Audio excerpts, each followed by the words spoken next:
ନମସ୍କାର ବନ୍ଧୁଗଣ ଆପଣମାନଙ୍କୁ ଆମର ଏହି ଜ୍ୟୋତିଷ କାର୍ଯ୍ୟକ୍ରମକୁ ବହୁତ ସ୍ୱାଗତ। ତେବେ ବନ୍ଧୁଗଣ ଆଜିର ଭିଡ଼ିଓଟି ଆପଣଙ୍କ ପାଇଁ ବହୁତ ହି ଖାସ୍ ଆଉ ବହୁତ ହି ମହତ୍ତ୍ୱପୂର୍ଣ୍ଣ ରହିବାକୁ ଯାଉଛି। ଆଜି ଆମେ ଜାଣିବା ନବଗ୍ରହଙ୍କ ଉପସ୍ଥିତି ଅନୁସାରେ ଆଗାମୀ 2 ମାସ ଆପଣଙ୍କ ପାଇଁ କିପରି ସାବ୍ୟସ୍ତ ହେବ, କ'ଣ ଚମତ୍କାର ହେବ, ଆଶ୍ଚର୍ଯ୍ୟଜନକ ଭାବରେ ନବଗ୍ରହଙ୍କର ସ୍ଥିତି ଆପଣଙ୍କ ଜୀବନରେ କିପରି ପ୍ରଭାବ ପକାଇବ। ତେବେ ବନ୍ଧୁଗଣ ଯଦି ଆମେ କହିବା ଆପଣଙ୍କ ପାଇଁ ଆଗାମୀ ଏ 2 ମାସରେ ପୁରା ନୂଆ ସ୍ଥିତିର ମଉକା ନେଇକି ଆସୁଛି। ଯଦି କହିବା ସୌଭାଗ୍ୟ, ସୁଖ, ସମୃଦ୍ଧି, ରିଦ୍ଧି, ସିଦ୍ଧି, ସ୍ୱାସ୍ଥ୍ୟ, ପାରିବାରିକ ବ୍ୟବସ୍ଥା ଶୁଭର ଆଗମନ ହେବା ପାଇଁ ଯାଉଛି। ଆପଣଙ୍କ ପାଇଁ ଏ 2 ମାସ ଶାନଦାର ସାବ୍ୟସ୍ତ ହେବ। ଏ ବିଷୟରେ ଯେ ଆମେ ଆଲୋଚନା କରିବା, ଏ ଭିଡ଼ିଓଟି ଆପଣଙ୍କ ପାଇଁ ବହୁତ ହି ବିଶେଷ ରହିଛି। ବିଶେଷ ଭାବରେ ଆମେ ଜାଣିବା କି ଆଗାମୀ ଏ 2 ମାସରେ କ'ଣ ୟୁଟର୍ନ ଘଟିବ ଆପଣଙ୍କ ଲାଇଫରେ। ଆପଣଙ୍କ ଲାଇଫରେ କ'ଣ ମିରାକଲ ହେବ ସେ ବିଷୟରେ ଜାଣିବା। ତେବେ ବନ୍ଧୁଗଣ ଯଦି ଆମେ କହିବା ରାଶିଚକ୍ରର ଗୁରୁତ୍ୱପୂର୍ଣ୍ଣ ଆମ ଜୀବନରେ ବହୁତ ଅଧିକ ହିଁ ରହିଥାଏ। ଯଦି ଆମେ କହିବା ଇତିହାସ ସାକ୍ଷୀ ରହିଛି ଜୀବନର ପ୍ରତ୍ୟେକ ସମୟ, ପ୍ରତ୍ୟେକ ଦିନ, ପ୍ରତ୍ୟେକ ମାସ ଜୀବନର ନୂତନ ଅଧ୍ୟାୟ ଆରମ୍ଭ ପାଇଁ ହୋଇଥାଏ। ତାହା ଆଧ୍ୟାତ୍ମିକ ପାଇଁ ହେଉ କି ଭୌତିକ ପାଇଁ ହେଉ। ବନ୍ଧୁଗଣ ଆଦିକାଳରୁ ହିଁ ମନୁଷ୍ୟର ପ୍ରକୃତି ଧନ ସମ୍ପତ୍ତି ପ୍ରାପ୍ତ କରିବା ପାଇଁ ହିଁ ଇଚ୍ଛା ପ୍ରକାଶ କରିଥାଏ ଏବଂ ପ୍ରୟାସ ମଧ୍ୟ କରିଥାଏ। ଆଉ ଏଥିରେ ମଧ୍ୟ ପ୍ରତ୍ୟେକ ଇଚ୍ଛା ମା ଲକ୍ଷ୍ମୀଙ୍କୁ ପ୍ରାପ୍ତ କରିବା ପାଇଁ ହୋଇଥାଏ। ବନ୍ଧୁଗଣ ବେଳେବେଳେ ମନୁଷ୍ୟଙ୍କ ଜୀବନରେ ଗ୍ରହଙ୍କର ଏପରି ସ୍ଥିତି ବନିଥାଏ ଯାହାଦ୍ୱାରା ମନୁଷ୍ୟ ତା ଜୀବନରେ ବହୁତ ବଡ଼ ପରିବର୍ତ୍ତନ ମଧ୍ୟ ଆସିଥାଏ। ଏ ପରିବର୍ତ୍ତନ ବିଷୟରେ ଆଜି ଆମେ ଆଲୋଚନା କରିବା କି ଆପଣଙ୍କ ଜୀବନରେ କ'ଣ ପରିବର୍ତ୍ତନ ଘଟିବ।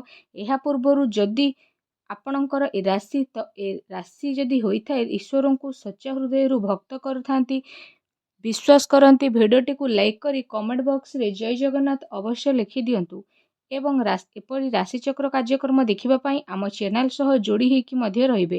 ତେବେ ଆସନ୍ତୁ ଜାଣିବା ଏ ଗ୍ରହମାନଙ୍କର ଉପସ୍ଥିତି ପାଇଁ ଦୁର୍ଯ୍ୟୋଧନଙ୍କୁ ମଧ୍ୟ ହସ୍ତିନାପୁରର ରାଜତନ୍ତ୍ର ପ୍ରାପ୍ତ ହୋଇଥିଲା। ଆଉ ଏ ଅଭିଶାପରୁ ମଧ୍ୟ ରାଜା ହରିଶ୍ଚନ୍ଦ୍ରଙ୍କୁ ଦ୍ୱାର ଦ୍ୱାର ବୁଲିବା ପାଇଁ ପଡ଼ିଥିଲା।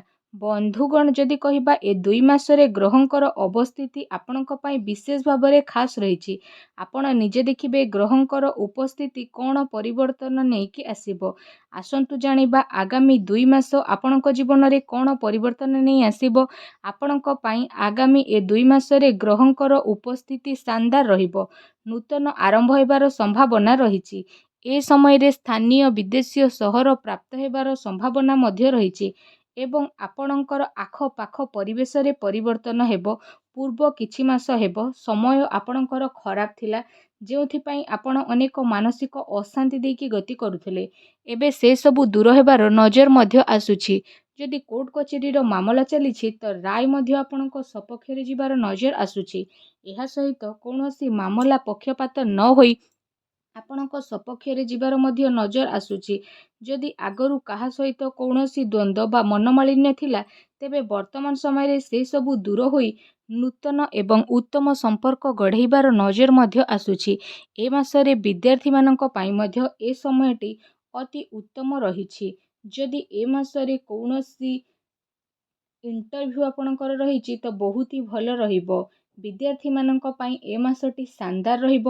ପାଠପଢ଼ାରେ ମନ ଲାଗିବା ସହିତ ନୂତନ ପାଠପଢ଼ା ଆରମ୍ଭ କରିବା ପାଇଁ ସୁଯୋଗ ପ୍ରାପ୍ତି କରିବେ।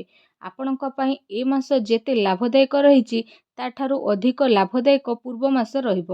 କାରଣ ଏ ମାସରେ ଅନେକ ପ୍ରକାରର ସୁଖ ସୁବିଧା ଆପଣଙ୍କୁ ପ୍ରାପ୍ତ ହେବ। ଯଦି ଆପଣଙ୍କର କୌଣସି କାର୍ଯ୍ୟ ଅଧୁରା ଥିଲା ତାହା ପୂର୍ଣ୍ଣ ହେବାର ମଧ୍ୟ ନଜର ବିଶେଷ ଭାବରେ ଆସୁଛି। ତେଣୁ ପ୍ରୟାସ କରି ଚାଲନ୍ତୁ, ସଫଳତା ନିଶ୍ଚିନ୍ତ ଭାବରେ ଆପଣଙ୍କୁ ପ୍ରାପ୍ତ ହେବ। ବନ୍ଧୁଗଣ କାର୍ଯ୍ୟକ୍ଷେତ୍ରରେ ଆପଣଙ୍କୁ ସୁଖ ସୁବିଧା ପ୍ରାପ୍ତ ହେବ। ଆପଣ ଯେଉଁ ଯୋଜନା ବା ଇଚ୍ଛାକୁ ପୂରା କରିବାକୁ ଅନେକ ଦିନରୁ ପ୍ରୟାସ କରୁଥିଲେ ଏବଂ ସେଥିରେ ବିଫଳ ମଧ୍ୟ ହେଉଥିଲେ, ଏବେ ସମୟ ଆସିଯାଇଛି ସେଥିରେ ସଫଳତା ସୁନିଶ୍ଚିତ ରୂପରେ ଆପଣଙ୍କୁ ପ୍ରାପ୍ତ ହେବ। ବାସ୍ ଏ କାର୍ଯ୍ୟ ସମ୍ପୂର୍ଣ୍ଣ ହେବାର ଏବେ ନଜର ଆସୁଛି। ବନ୍ଧୁଗଣ ଯେତେବେଳେ ବିଶେଷ ଭାବରେ ସୂର୍ଯ୍ୟଙ୍କର ରାଶିର ପରିବର୍ତ୍ତନ ଘଟିବ, ସଂକ୍ରାନ୍ତି ପରେ ଆପଣଙ୍କ ଜୀବନରେ ୟୁଟର୍ନ ଘଟିବ। ଆପଣଙ୍କୁ କର୍ମ ଫଳଦାତା ଆଉ ନ୍ୟାୟର ସ୍ୱାମୀ ଶନି ଗ୍ରହ ସ୍ୱରାଶିରେ ବିଶେଷ ଭାବରେ ବକ୍ରି ହେବା ପାଇଁ ଯାଉଛନ୍ତି। ଏହାପରେ ଆପଣଙ୍କୁ ଅନେକ ପ୍ରକାରର ସଫଳତା ମିଳିବ, ନୂଆ ନୂଆ ଅବସର ମଧ୍ୟ ପ୍ରାପ୍ତ ହୋଇଯିବ। ଏ ସମୟରେ ବିଶେଷ ଭାବରେ ଆପଣ ଦେଶ ବିଦେଶ ଯାତ୍ରାରେ ମଧ୍ୟ ଯାଇପାରନ୍ତି। ଭ୍ରମଣର ବିଶେଷ ଭାବରେ ଯୋଗ ବନୁଛି।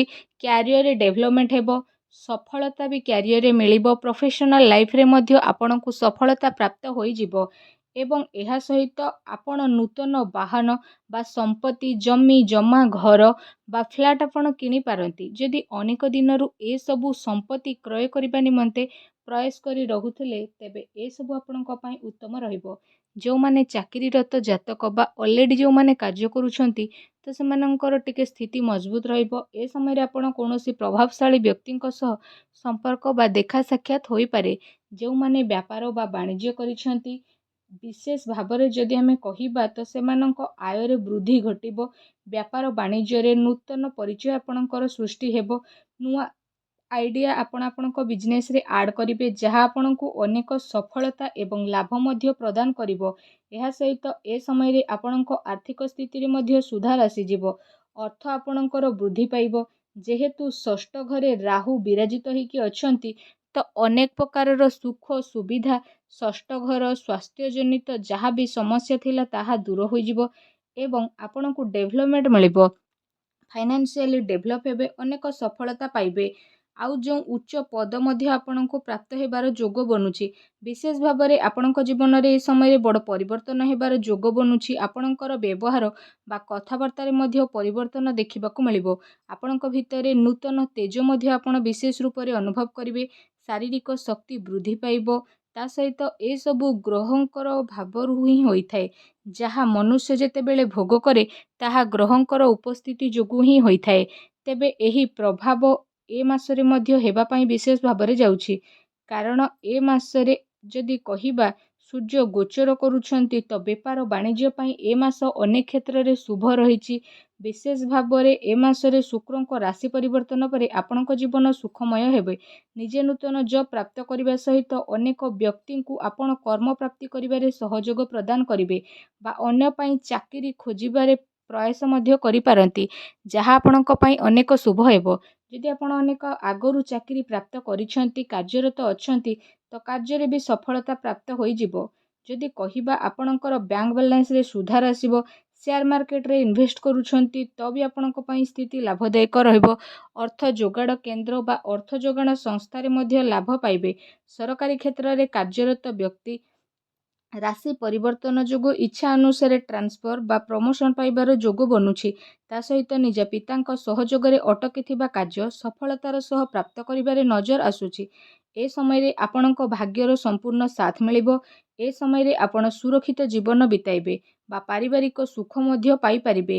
ବୃହସ୍ପତିଙ୍କର ଭାବରେ ଉପସ୍ଥିତି ଆପଣଙ୍କର ଗୃହକୁ ଖାସ ଭାବରେ ବହୁତ ହିଁ ଶୁଭ ଫଳ ପ୍ରଦାନ କରୁଛି ଏବଂ ଗୁରୁଜନଙ୍କ ସହ ମାନ ସମ୍ମାନ ବା କହିବାକୁ ଗଲେ ଉତ୍ତମ ସମ୍ପର୍କ ସୃଷ୍ଟି ହେବ ଏବଂ ସୁଖ ପ୍ରଦାନ କରିବ।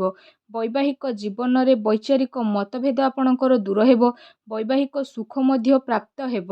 ଆପଣଙ୍କ ପାଇଁ ବିଶେଷ ଭାବରେ ସୁଖ ସୁବିଧା ଥାଇ ମଧ୍ୟ ପୂର୍ବରୁ ଯେଉଁ କଷ୍ଟ ଭୋଗୁଥିଲେ, ଏବେ ସେ ସମୟ ଆସିଯାଇଛି। ଜୀବନର ଆନନ୍ଦକୁ ଆପଣ ଉପଭୋଗ କରିବେ, କଷ୍ଟ ଦୂର ହେବ, ସୁଖ ପ୍ରାପ୍ତ ହେବ। ତେବେ ଏହା ଥିଲା ଆପଣଙ୍କ ପାଇଁ ଆଗାମୀ 2 ମାସର ଚମତ୍କାରୀ ଆଶ୍ଚର୍ଯ୍ୟଜନକ ରାଶିଫଳ। ତେବେ ଏବେ ଆସନ୍ତୁ ଜାଣିବା ଯାହା ଅଶୁଭ ଅଛି ତାକୁ ଶୁଭତାରେ ପରିଣତ କରିବା ପାଇଁ ବିଶେଷ କରି ଖାସ କରି ଆପଣଙ୍କ ପାଇଁ କିଛି ଉପାୟ। ଯଦି ଆମେ ବିଶେଷ ଭାବରେ କହିବା ଶୁକ୍ରଙ୍କ ପାଇଁ ଉପାୟ କରିବା ଆପଣଙ୍କ ପାଇଁ ବହୁତ ହି ଶୁଭ ରହିବ। ଆପଣ ପ୍ରତ୍ୟେକ ଶୁକ୍ରବାର ଦିନ ଗୋମାତାଙ୍କୁ ନିଜ ହାତରେ ରୁଟି ଏବଂ ଗୁଡ଼ ଖାଇବାକୁ ଦିଅନ୍ତୁ। ଆପଣଙ୍କର ସ୍ଥିତି ମଙ୍ଗଳମୟ ହେବ।